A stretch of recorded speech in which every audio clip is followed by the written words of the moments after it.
Baik, Assalamualaikum warahmatullahi wabarakatuh. Perkenalkan, nama saya Imade Arya Arinugraha dengan NIM 1010123000183 dari kelas TT46 gabungan 1. Di sini saya akan mempresentasikan tugas besar rekayasa radio tentang teknis dan perencanaan jaringan microwave loss, jalur komunikasi site Telkom University sampai site Pasir Nanjung.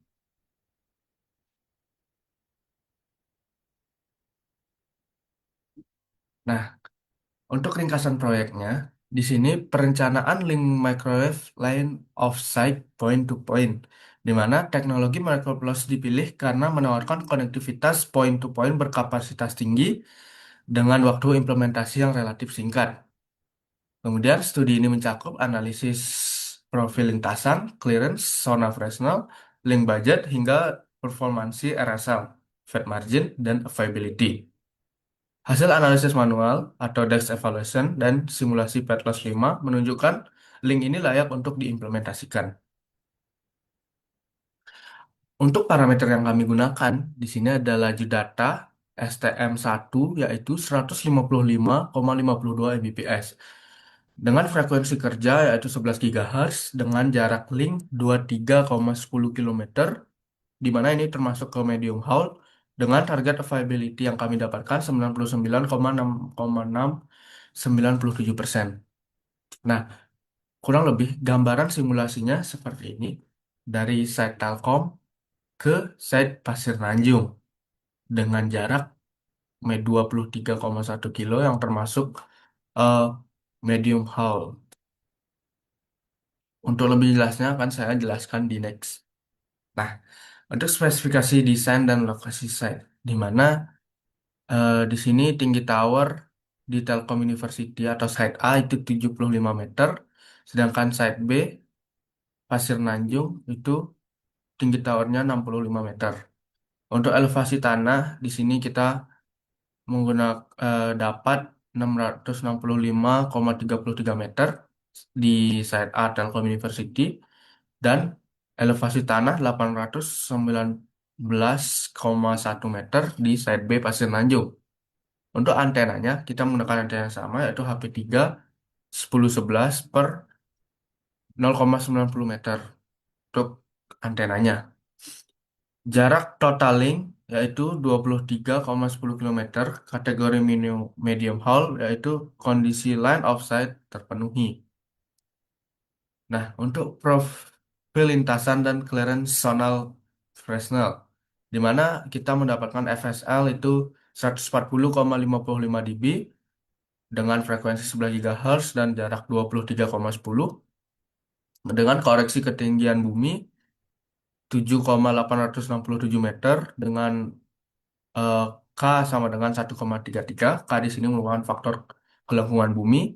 Kemudian radius Fresnel zone atau R1 kita mendapatkan 12,549 meter. Di mana D1 dan D2 ini 11,55 kilometer. Untuk clearance-nya, clearance 60%, kita mendapatkan angka 7,529 meter. Tinggi ruang bebas total atau H clearance, di mana HC plus CX, kita mendapatkan 15,396 meter. Lintasan utama tidak terhalang kontur permukaan bumi. Kondisi line of sight terpenuhi secara optimal. Peta profil dan koordinat lintasan diperoleh melalui Google Earth, digunakan sebagai input dari simulasi Petlos 5. Nah, untuk funding margin dan power link budget, di sini funding marginnya target availability kita yang kita dapatkan yaitu 99,669.070%.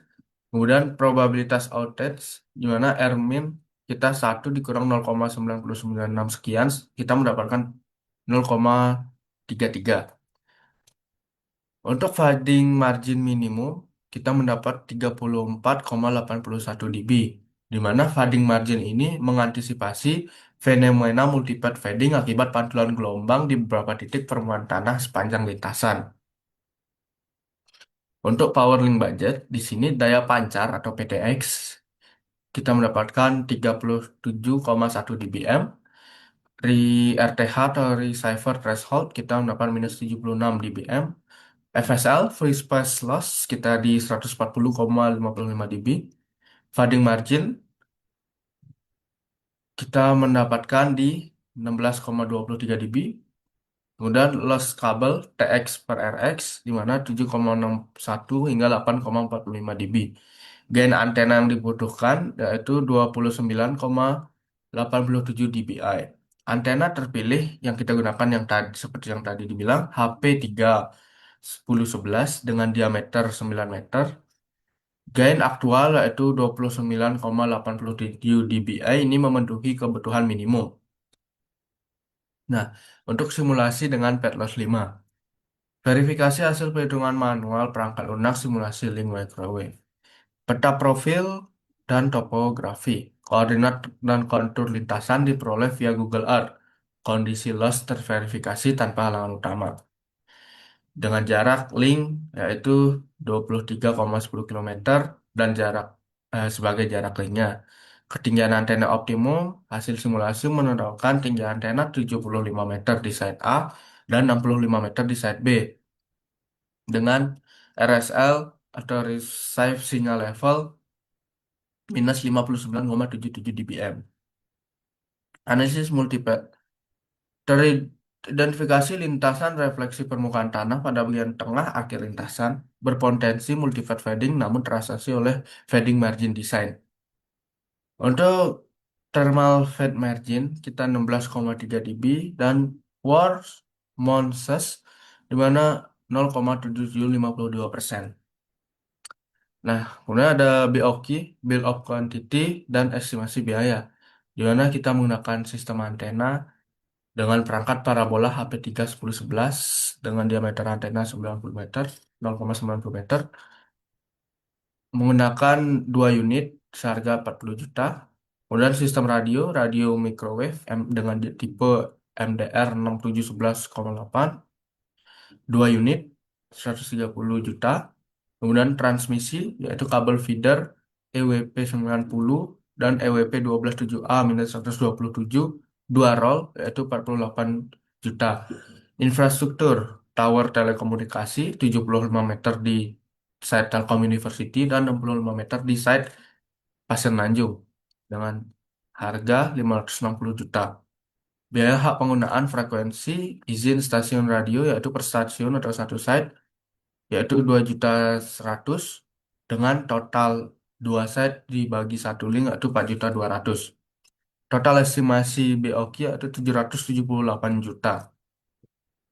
Nah, untuk kesimpulannya sendiri, kelayakan dari perencanaan jaringan microwave loss Telkom University Pasir Nanjung. Untuk profil lintasan 23-10 km kategori medium hull loss terpenuhi meski elevasi tanah bervariasi. Kemudian redaman dan fading margin yaitu FSL 140,55 dB, fading margin minimum yaitu 34,81 dB, mengantisipasi multifat fading. Keandalan sistem yaitu availability 99,66-97% tercapai pada BER 10-6 dan laju data 155,52 Mbps. Clearance sound Fresnel atau hard clearance itu 15,396 meter. Lintasan utama tidak terhalang kontur bumi. Power link budget dan antena minimum yaitu 29,87 dBi terpenuhi oleh antena HP3 1011. Nah, jaringan microbus ini layak diimplementasikan sebagai infrastruktur komunikasi nirkabel yang stabil, efisien, dan andal. Mungkin sekian dari presentasi saya.